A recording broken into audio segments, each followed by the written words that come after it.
ইসরায়েলের প্রতিরক্ষা বাহিনীর বিমান অভিযানে বৃহস্পতিবার সন্ধ্যা থেকে শুক্রবার সন্ধ্যা পর্যন্ত ২৪ ঘণ্টায় ফিলিস্তিনের গাজা উপত্যকায় নিহত হয়েছেন ২৭ জন ফিলিস্তিনি এবং আহত হয়েছেন আরও অন্তত ৮৭ জন। গাজার স্বাস্থ্য মন্ত্রণালয় এক বিবৃতিতে এই তথ্য নিশ্চিত করেছেন। তবে নিহত ও আহতের প্রকৃত সংখ্যা আরও বেশি, কারণ অনেকেই ধ্বংসস্তূপের তলায় চাপা পড়ে আছেন। তাদেরকে উদ্ধার করা এখনো সম্ভব হয়নি।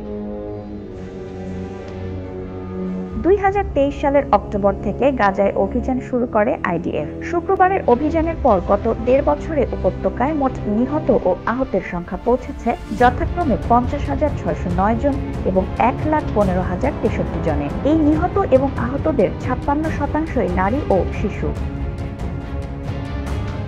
২০২৩ সালের ৭ অক্টোবর ইসরায়েলের ভূখণ্ডে ঢুকে অতর্কিত হামলা চালায় গাজা উপত্যকা নিয়ন্ত্রণকারী সশস্ত্র রাজনৈতিক গোষ্ঠী হামাসের যোদ্ধারা। এলোপাতাড়ি গুলি চালিয়ে ১,২০০ জনকে হত্যার পাশাপাশি ২৫১ জনকে জিম্মি হিসেবে ধরে নিয়ে যায় তারা। জিম্মিদের মুক্ত করতে ওই দিন থেকেই গাজায় অভিযান শুরু করে ইসরায়েলি বাহিনী। ১৫ মাসেরও বেশি সময় ধরে টানা অভিযান চালানোর পর যুক্তরাষ্ট্র ও মধ্যস্থতাকারী অন্যান্য দেশগুলোর চাপে বাধ্য হয়ে গত ১৯ জানুয়ারি গাজায় যুদ্ধবিরতি ঘোষণা করে ইসরায়েল। কিন্তু বিরতির ২ মাস শেষ হওয়ার আগেই গত ১৮ মার্চ থেকে ফের গাজায় সামরিক অভিযান শুরু করে আইডিএফ।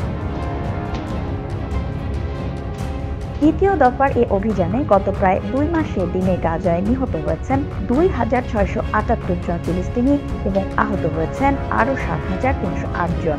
যে ২৫১ জন জিম্মিকে হামাসের যোদ্ধারা ধরে নিয়ে গিয়েছিল তাদের মধ্যে এখনো অন্তত ৩৫ জন জীবিত রয়েছে বলে ধারণা করা হচ্ছে। আইডিএফ ঘোষণা দিয়েছে যে সামরিক অভিযানের মাধ্যমে তাদের উদ্ধার করা হবে।